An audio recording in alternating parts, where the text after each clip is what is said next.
I'm Elena, 32, and I've been building my graphic design business from scratch for the past 3 years. Last year, I fell head over heels for Alexander, a 34-year-old architect from a wealthy construction family. When he proposed, my heart soared until I met his mother, Victoria. During our first dinner, she threw red wine in my face and said, "That's to disinfect the instability of freelance creative work.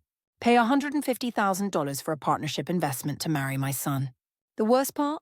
Alexander laughed and called it Mom's way of showing love. Little did she know my design studio had been handling their company's branding projects.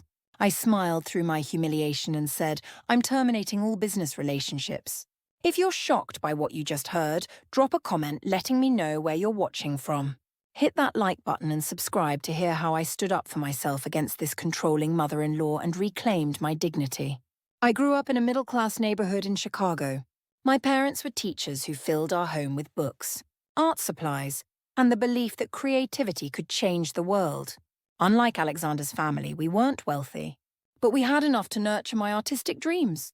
I worked 3 part-time jobs to pay my way through art school, graduating with a degree in graphic design and a portfolio that made professors weep.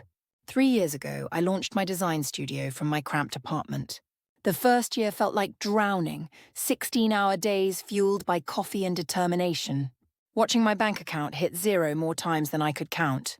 But I had developed a unique approach to brand storytelling that made small businesses look like industry giants. And slowly, clients started taking notice. By year 2, I was renting a real studio space. By year 3, I had a waiting list and was collaborating with businesses across 3 states. I met Alexander at a Sustainable Design Architecture Symposium in Boston. I was presenting my approach to digital branding for eco-conscious construction companies, and he approached me afterward with questions that made my pulse quicken. He was tall with thoughtful green eyes and hands that moved like he was sketching invisible buildings in the air. We exchanged cards and he called the next day asking if I'd like to see some of his architectural projects over dinner. Our connection felt electric from the first moment. He was brilliant, passionate about sustainable building, and seemed genuinely fascinated by how I transformed abstract business concepts into visual stories. Over the next year and a half, our relationship deepened in ways that surprised me. Alexander would bring me coffee during late-night design sessions and celebrate every new client like it was his own victory. When he proposed 3 months ago with a vintage sapphire ring, his grandmother's, I felt like I was stepping into a fairy tale. It was only after our engagement that Alexander began mentioning his family more frequently. He described his father, Harrison, as traditional but reasonable, and his mother, Victoria, as demanding but successful. When I pressed for details, he would run his fingers through his hair and say, "Mom built Blackwood construction from nothing. She just has high standards for everyone." I should have recognized the warning signs in his nervous gestures. The Blackwood family, I learned, wasn't just wealthy. Victoria had built a construction and real estate empire that dominated the Boston skyline. Their social circle included city planners, real estate moguls, and architects whose names appeared on landmark buildings. Harrison had inherited a small construction business, but Victoria had transformed it into a powerhouse that employed hundreds. Ironically, 8 months before our engagement, my studio had secured a contract with Blackwood Construction. Their marketing department needed a complete brand refresh, new website design, and promotional materials for their luxury residential projects. The contract represented about 35% of my annual income, significant enough to finally make me feel financially stable. I had only worked with their marketing team and project managers, never with the Blackwood family directly. As the dinner with Alexander's parents approached, anxiety twisted in my stomach like a living thing. I spent hours researching business dinner etiquette and practiced discussing art, architecture, and urban development. I bought a new dress, charcoal grey with clean lines that whispered professional rather than screamed trying too hard. I rehearsed answers to questions about my background, my business, my future plans. "You're overthinking this," Alexander said the night before, pulling me close. "Just be your amazing self. They'll see what I see in you." The day of the dinner, Alexander picked me up in his Tesla. As we rode the elevator to the top floor of Boston's most exclusive high-rise, my palms grew damp with nervousness.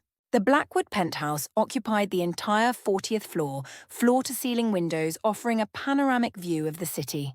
You didn't mention your mother lives in the clouds, I whispered as we stepped into the marble-floored foyer. Alexander squeezed my hand. It's just where she lives. But it wasn't just a home. It was a monument to success, to power I had never imagined, with architectural models of famous buildings scattered like casual decorations. As the brushed steel door opened, I tried to steady my breathing and step into Alexander's world. A uniformed assistant took our coats and offered us champagne. The living space alone was larger than most people's entire apartments, with custom furniture and walls displaying framed magazine covers featuring Victoria's projects. Architectural awards gleamed in spotlit display cases, each one representing another conquest in the construction world. Victoria Blackwood emerged from her home office, commanding in a tailored burgundy suit with a diamond necklace that caught the city lights. She was 58 but looked 45 with Alexander's same piercing green eyes and a smile that felt like a business negotiation. "Alexander, darling," she said, embracing him with genuine warmth. Then she turned to me, her gaze traveling from my carefully styled hair to my sensible heels in one calculating sweep. "And you must be Elena."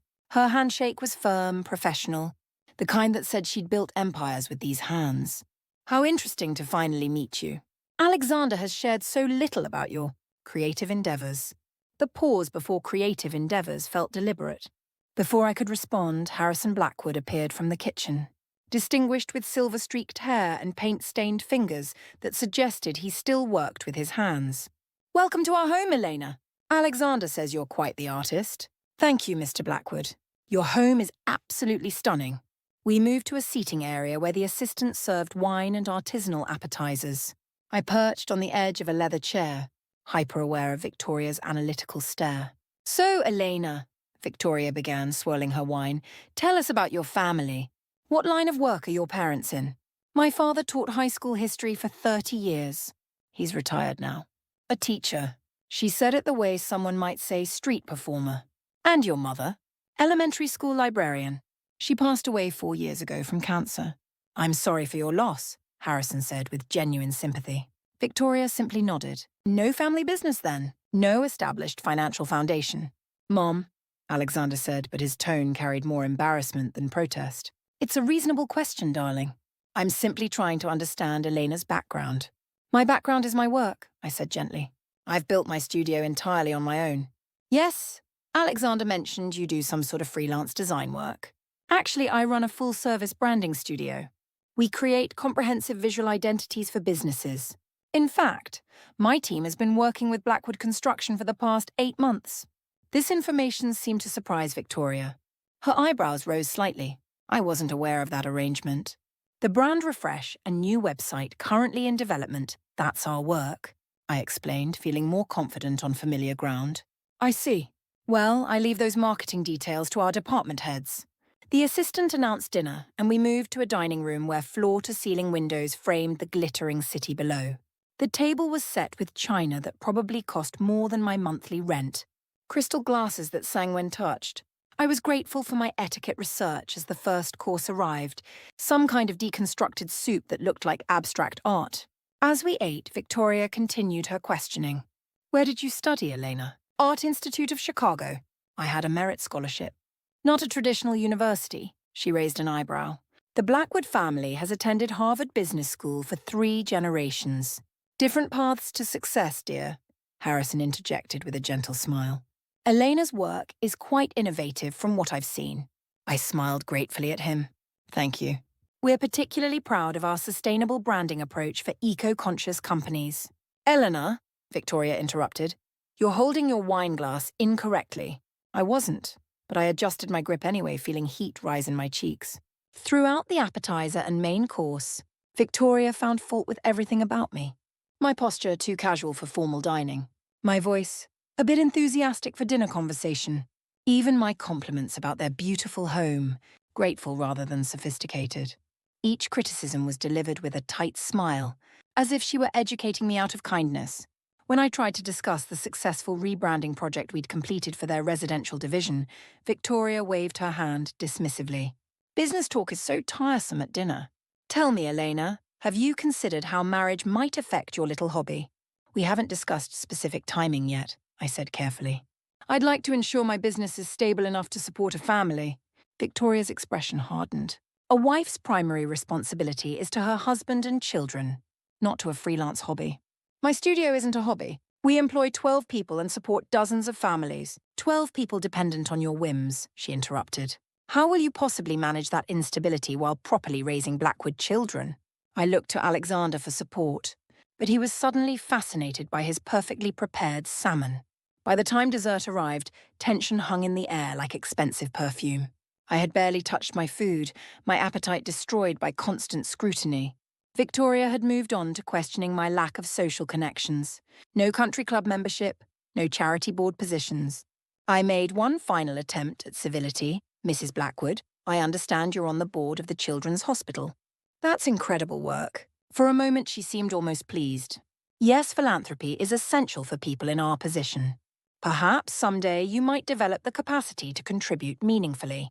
Actually, my studio runs a program that provides free branding services to non-profits working with at-risk youth. We've helped over 30 organizations increase their funding through better visual communication. How quaint, she took a sip of wine, then fixed me with a direct stare. Let's be honest, Elena. You seem energetic, but the Blackwood family has certain expectations. Alexander's position requires a partner who understands stability. I believe I understand stability quite well, I said quietly. Do you? Without warning, she flung the contents of her wineglass directly into my face. The red liquid splashed across my cheeks and stained my carefully chosen dress. I gasped, too shocked to move or speak. That's to disinfect the instability of freelance creative work, she said with chilling calm. If you want to marry my son, you'll need to make a $150,000 partnership investment in the Blackwood Family Trust. Consider it proof of your commitment to permanence over your temporary artistic pursuits. I sat frozen, wine dripping down my face, unable to process what had just happened. Even more devastating was Alexander's reaction. He actually laughed. Mom's way of showing love, he said with an uncomfortable chuckle, offering me his napkin. She did something similar when my brother brought home his girlfriend. Harrison looked deeply uncomfortable but said nothing.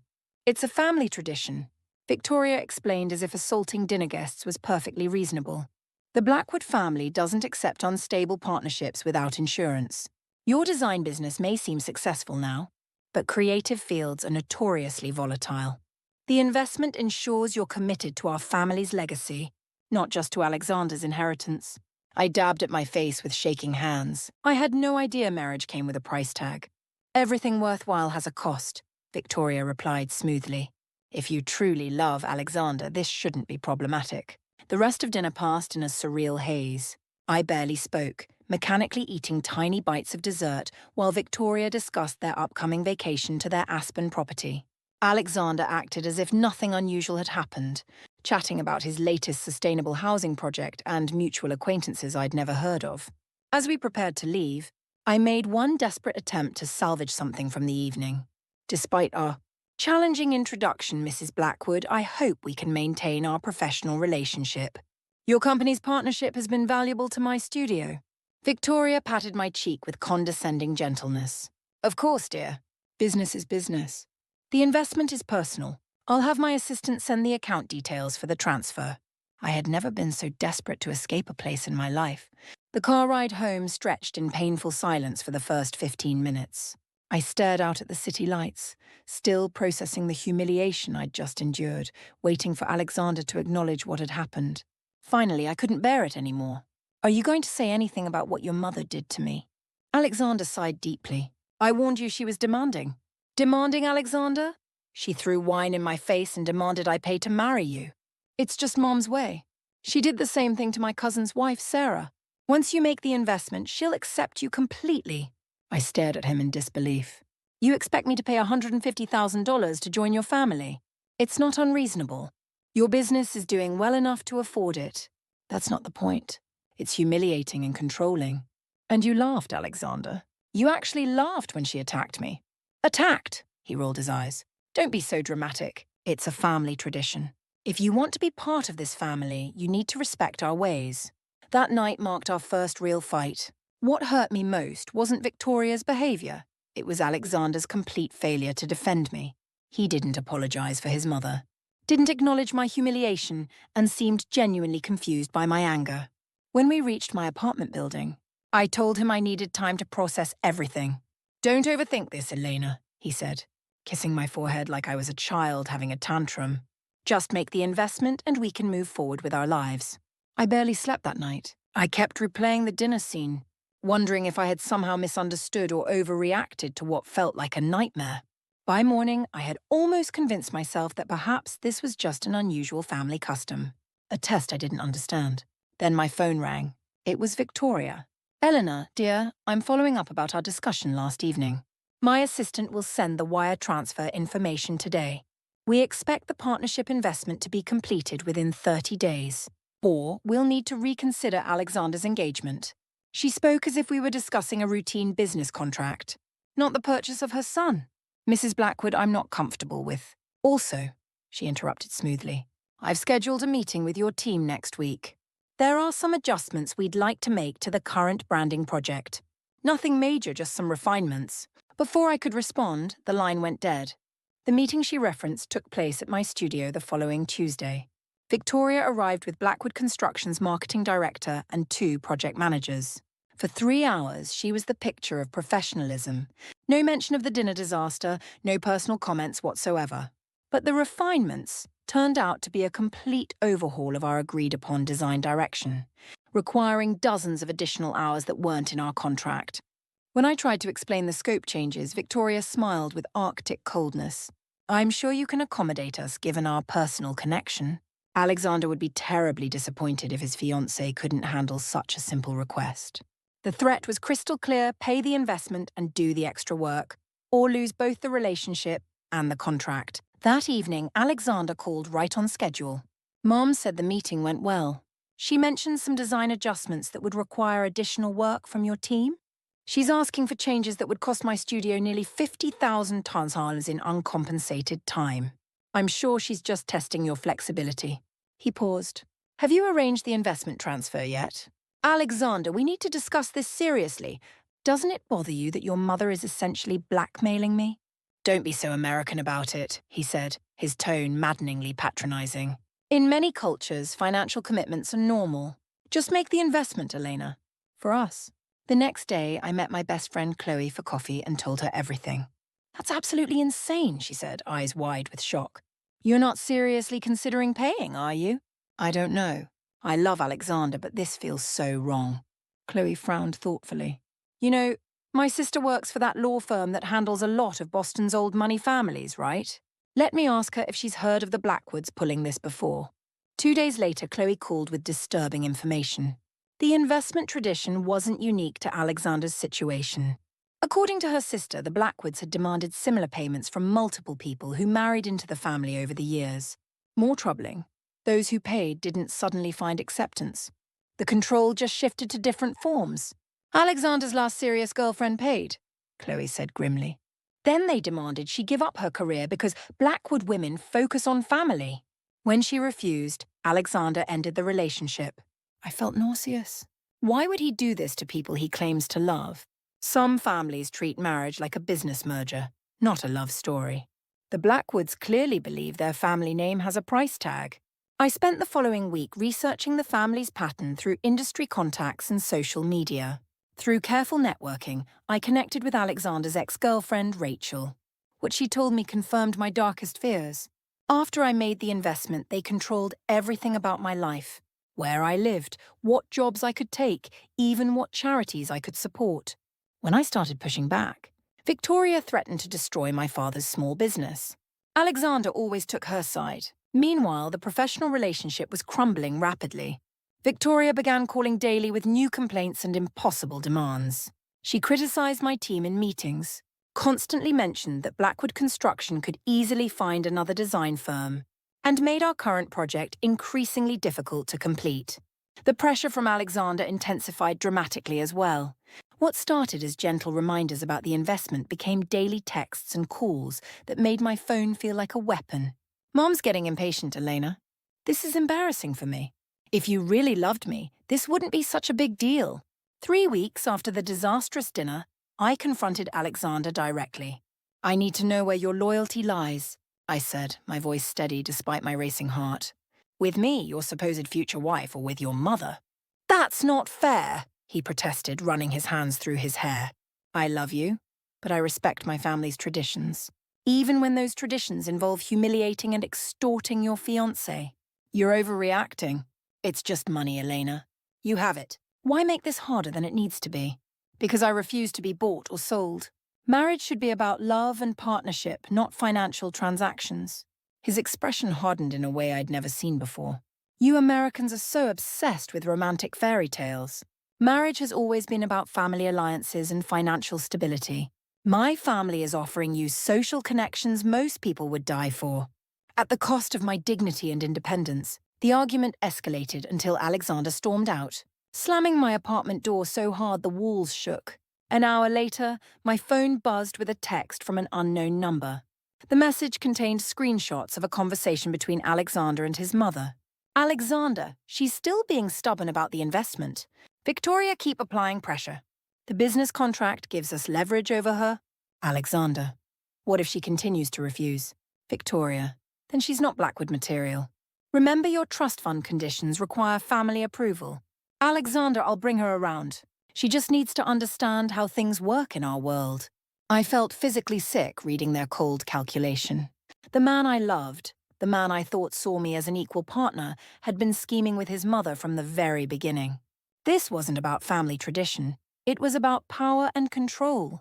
Later, I discovered the text had been sent by Harrison's personal assistant, who had witnessed too many similar scenarios and felt compelled to warn me. 2 days later, Victoria called with what sounded like a royal summons. We're having a family dinner this Saturday to resolve the situation. The entire family will be present. We expect you to attend with your final decision about the investment. The dinner was as intimidating as Victoria had intended. Alexander's brother Marcus and his wife Jennifer were there, along with his uncle Thomas and Aunt Patricia. All eyes focused on me as Victoria explained the situation with business-like efficiency. Elena seems hesitant to honor our family expectations, she said. I thought it might help if she heard from others who have joined our family successfully. One by one, the family members spoke about their investment experiences. Jennifer described it as the best decision I ever made for my future. Alexander's Aunt Patricia called it a small price for lifetime security. His uncle's wife Margaret emphasized how it demonstrated her commitment to family values. Throughout their testimonials, I noticed something deeply disturbing. None of them seemed genuinely happy. Jennifer barely made eye contact with anyone. Margaret constantly looked to her husband for approval before speaking. They seemed less like family members and more like employees, terrified of disappointing their boss. Then Harrison spoke, surprising everyone in the room. I made a similar investment too, Elena. When I married Victoria, her family required proof of my dedication. Victoria looked annoyed at this unexpected revelation. That was completely different. Your family lacked established business connections. The principle is identical, Harrison said quietly, then fell silent under his wife's withering glare. Finally, Alexander took my hand with what felt like false tenderness. Elena, we all want you to be part of this family, but traditions matter. It's time to decide. Are you in or out? The ultimatum hung in the air like a blade. Everyone waited for my answer. I need to use the restroom, I said, needing a moment to breathe and think. In the hallway, I checked my phone and found 3 urgent messages from Sophie, my studio manager. Elena, we're having an emergency with Blackwood Construction. Victoria called an emergency meeting with our entire team this morning and threatened to terminate the contract over supposed quality issues. She's already telling other clients we're unreliable. We're getting calls from Morrison Development asking if we're financially stable. What's happening? My personal crisis had officially become a business crisis. Victoria wasn't just threatening my relationship. She was systematically attacking my studio, my team, everything I'd built from nothing. When I returned to the dining room, I could barely maintain my composure. The conversation had moved on to wedding planning, plans for a wedding that would apparently only happen if I paid for the privilege. The country club is available for June, Victoria was saying with chilling casualness. If Elena confirms the investment this week, we can secure the date. And if I don't? I asked quietly. The room fell completely silent. Then there won't be a wedding, Alexander said with finality. I love you, Elena, but this is absolutely non-negotiable. In that moment, looking at his face, so similar to his mother's in its cold determination, I finally saw the truth. Alexander had never truly respected me or my accomplishments. To him, I was a potential acquisition, not a partner. His love was entirely conditional, based on my compliance with his family's twisted demands. The devastation must have been visible on my face because Harrison unexpectedly spoke up again. Perhaps we could reduce the amount. Given Elena's business success and artistic talent, the amount is traditional, Victoria snapped sharply. If anything, it should be higher given her unstable career choice. I stood up slowly. I need to go. Running away doesn't solve anything, Victoria said dismissively. I'm not running. I'm leaving a situation that has become completely untenable. Alexander followed me to the door, his expression a mixture of panic and anger. Don't do this, Elena. Think about what you're throwing away. I am thinking about it, I said. And I'm wondering what I ever saw in a man who would let his mother throw wine in my face and then demand I pay for the privilege of marrying him. The next day brought even worse news. Another major client called to cancel their contract, citing concerns about our studio's stability. Concerns that had clearly originated from Victoria Blackwood. My business reputation, built over 3 years of relentless hard work, was being systematically destroyed by a woman who saw me as nothing more than inadequate for her son. By the end of the week, we had lost 2 clients and potential new projects were mysteriously falling through. My dream, my team's livelihoods, everything was suddenly hanging by a thread. That weekend, I drove to my father's house in Chicago, desperate for distance from both Alexander and the business chaos. Dad listened to the entire story without interrupting, his expression growing increasingly troubled. This isn't about money, he said finally. It's about respect. If they don't respect you now, paying won't magically change that. But my studio, Dad, everything I've built could collapse, was built on your talent and determination, not on one client. No matter how significant they seem, his unwavering confidence in me was the first step toward reclaiming my own strength. When I returned to Boston, I scheduled a meeting with Diana, my longtime mentor and former professor. Over coffee at our favorite cafe, I laid out the entire devastating situation. You've encountered a predator, she said bluntly. Victoria identified your vulnerabilities, your love for her son, and your business dependence, and she's ruthlessly exploiting them. Classic power play. How do I fight back? She has more resources, more connections, more everything. Diana smiled with fierce determination. But you have something she doesn't expect, the ability to surprise her. Predators never expect their prey to turn around and fight back. With Diana's guidance, I began developing a comprehensive strategy. First, I reconnected with Maya, a college friend who now worked for the Boston Business Journal. Without sharing details that would identify the Blackwoods, I discussed the general situation of business relationships being weaponized for personal control. Unfortunately, it's more common than people realize, Maya said. Powerful families often use business connections as leverage in personal matters. It's rarely reported because victims fear professional retaliation. What if someone did decide to report it? Maya raised an eyebrow with interest. It would make a compelling story about ethics in business relationships. Hypothetically speaking, of course. Next, I initiated a thorough investigation into Blackwood Construction's business practices. If Victoria was willing to weaponize her company against me, I needed to understand exactly what I was dealing with. I assigned my most analytical team member, David, to research their public records and industry reputation. 3 days later, David delivered his comprehensive report. There are some deeply concerning patterns, he said. Blackwood Construction has a documented history of abruptly terminating contracts with companies whose executives had personal conflicts with the family. There are also several instances of questionable accounting practices and potential labor violations that were quietly settled. Meanwhile, I worked frantically with our business development team to accelerate outreach to potential new clients. We focused particularly on Meridian Architecture and Foster Design Group, 2 competitors of Blackwood Construction, who had previously expressed interest in our branding services.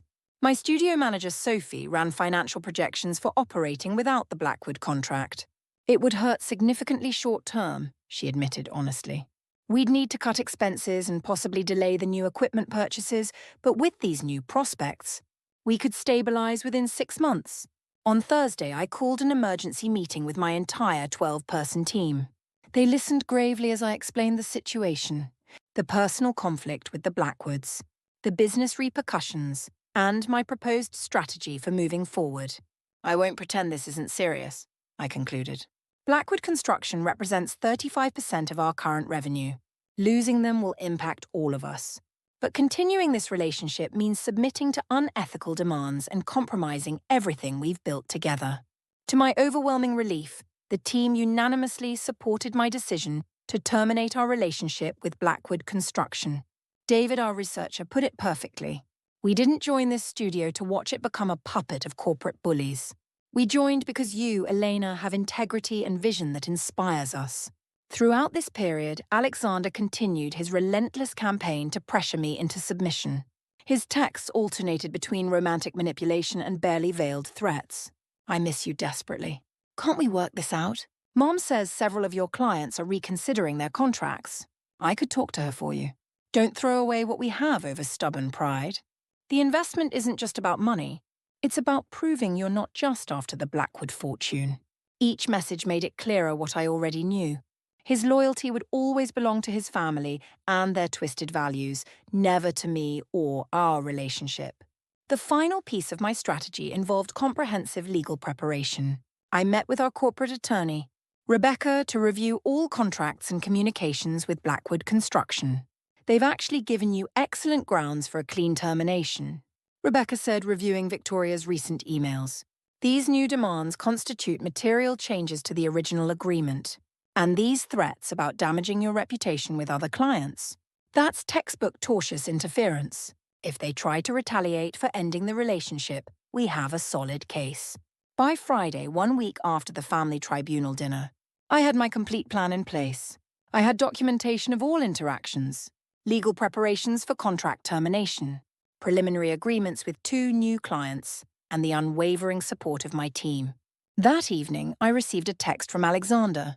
Mom's patience has run out completely. Last chance to make this right. Dinner at the penthouse tomorrow to finalize everything. Be there at 7. I texted back a single word, no.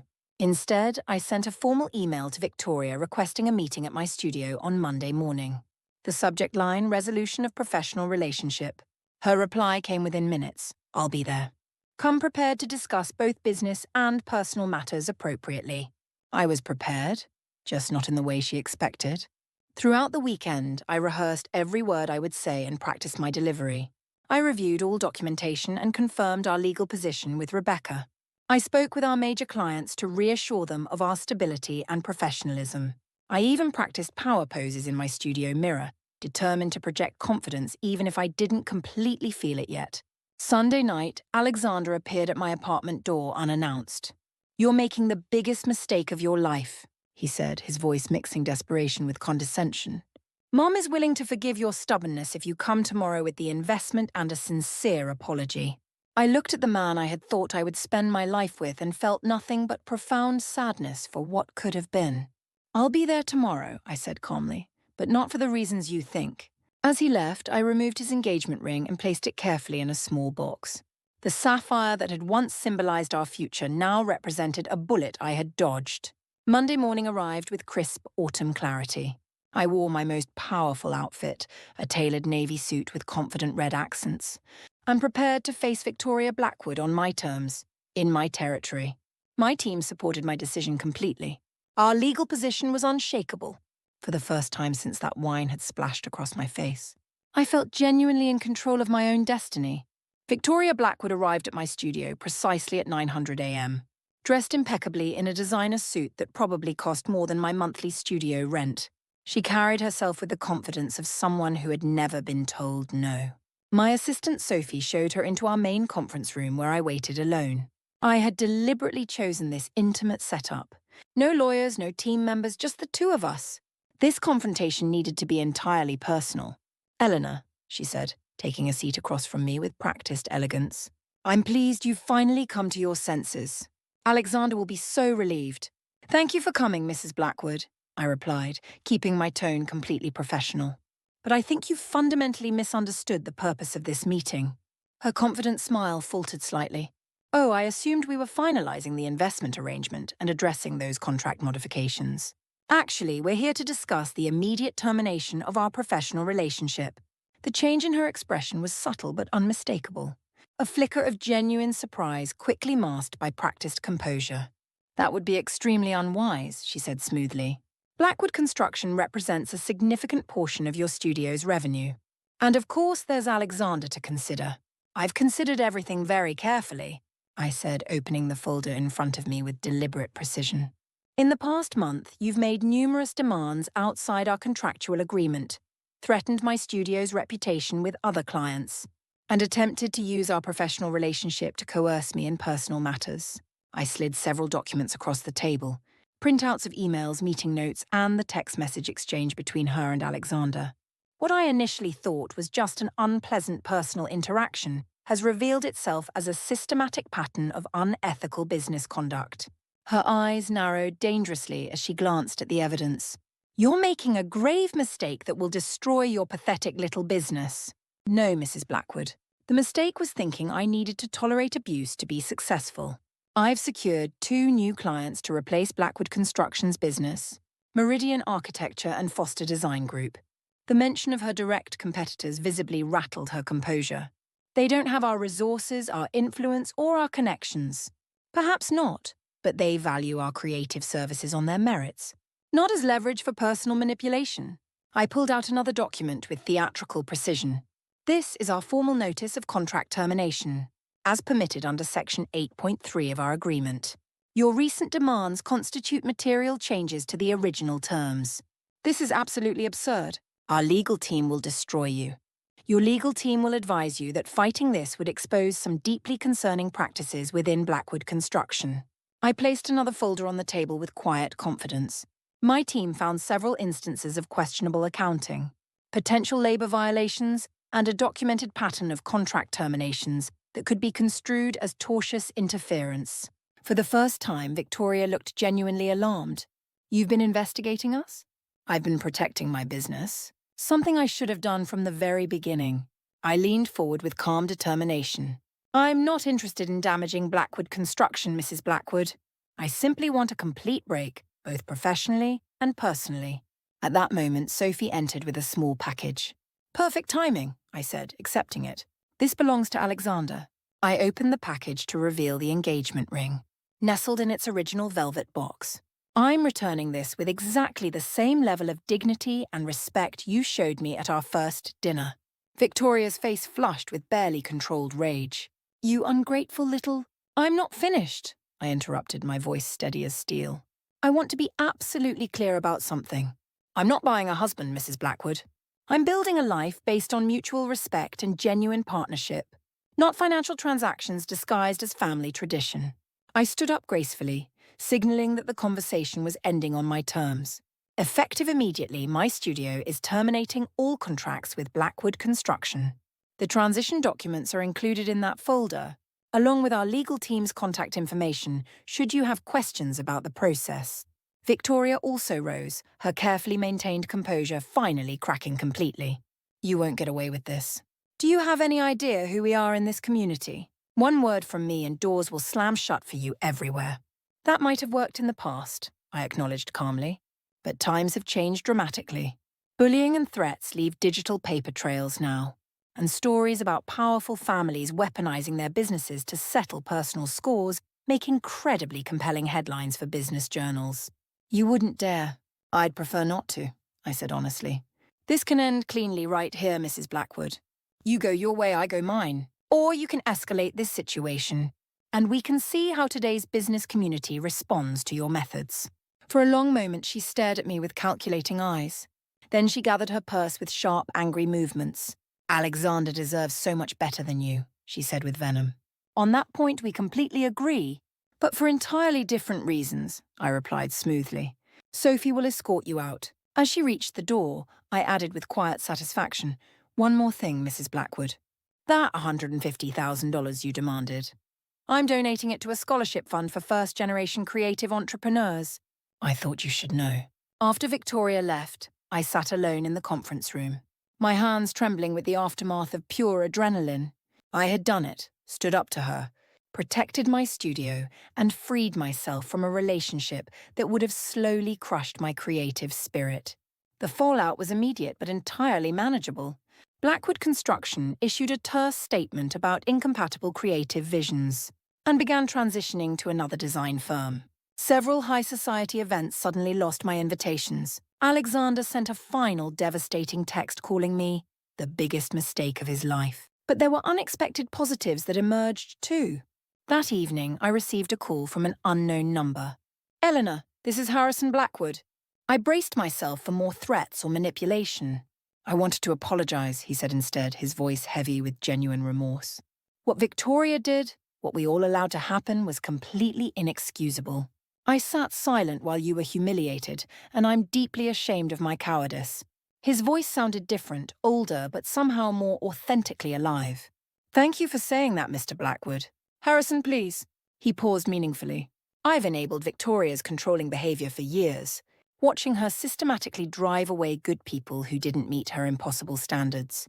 Seeing your courage today has given me some serious things to reconsider about my own life. 2 weeks later, Business News reported that Harrison Blackwood had taken an indefinite leave of absence from Blackwood Construction to reassess personal priorities.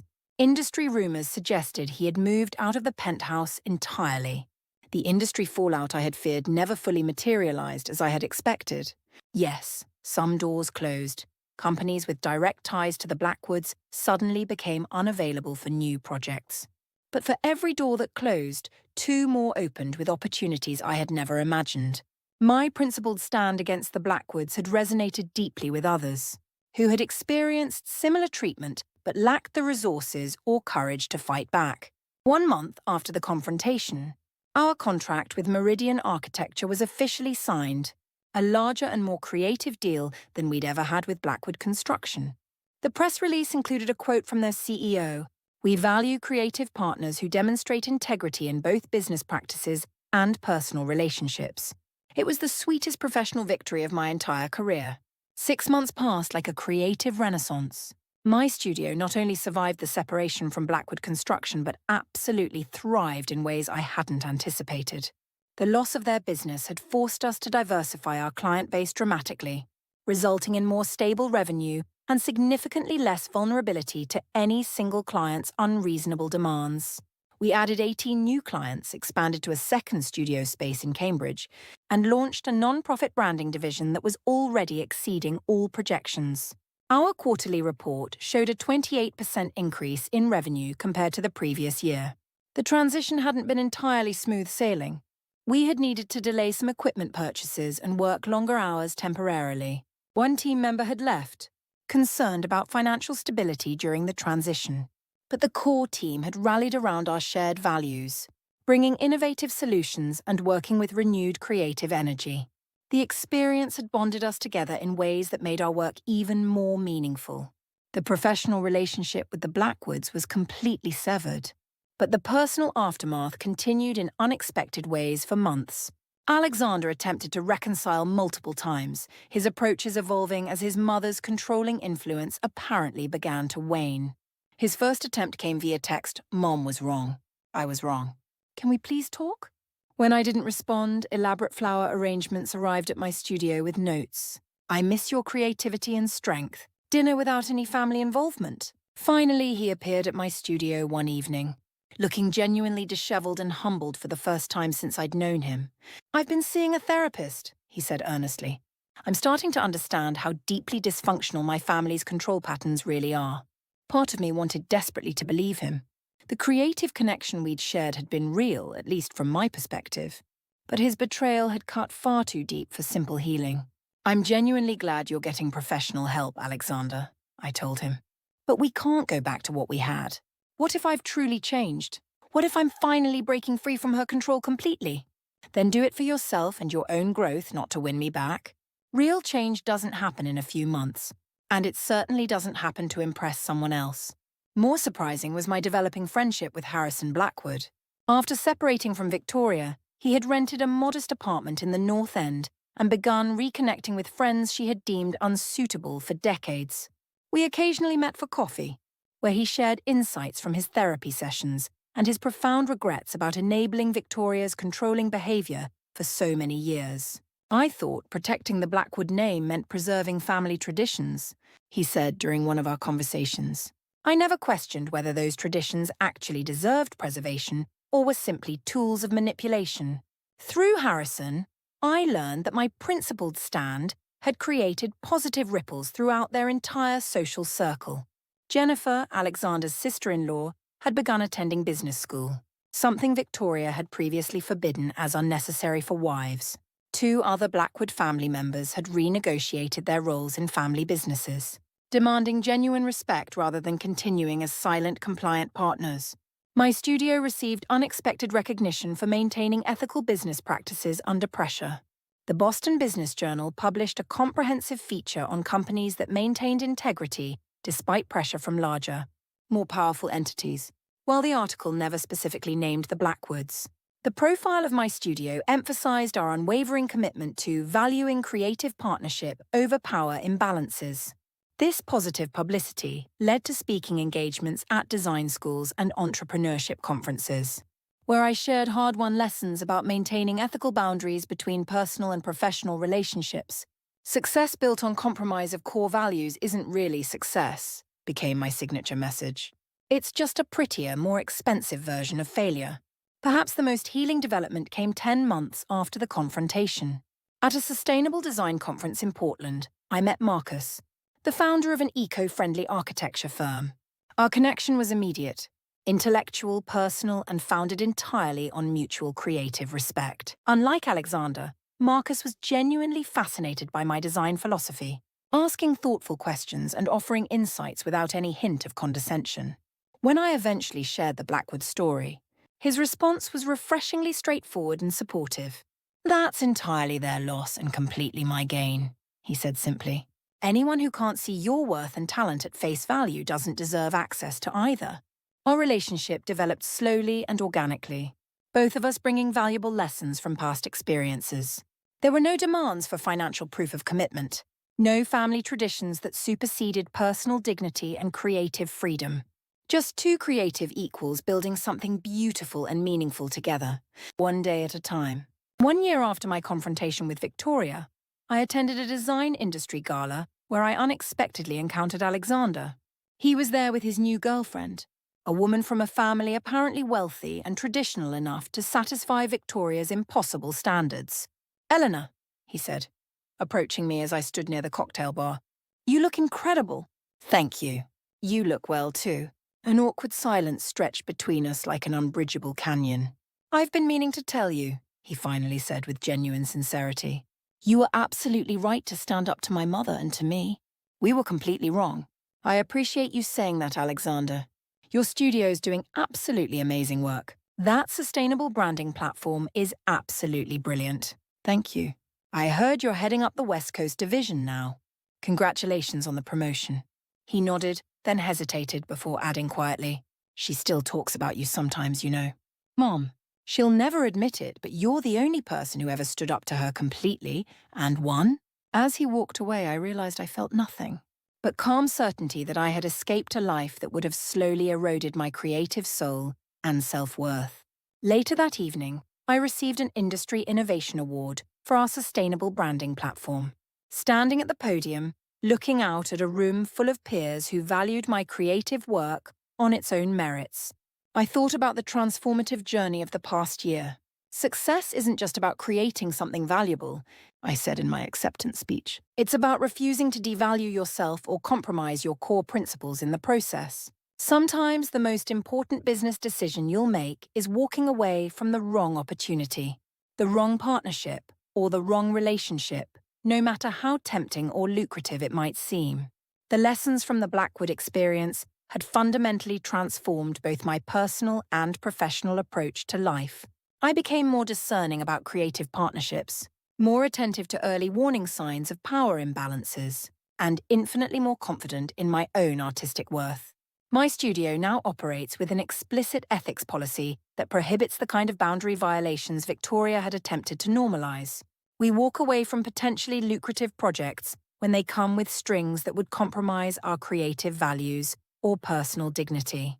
Most importantly, I learned that true strength often lies not in fighting the hardest battles, but in knowing exactly when to walk away from situations that don't serve your highest good. The $150,000 investment would have been financially manageable, but the cost to my creative spirit and self-respect would have been absolutely incalculable. Someday, the right creative partnership, and the right romantic relationship will value you not for what you can pay or how much you're willing to compromise, but for who you are and the unique gifts you bring to the world. Never, ever settle for less than the complete respect and appreciation you deserve.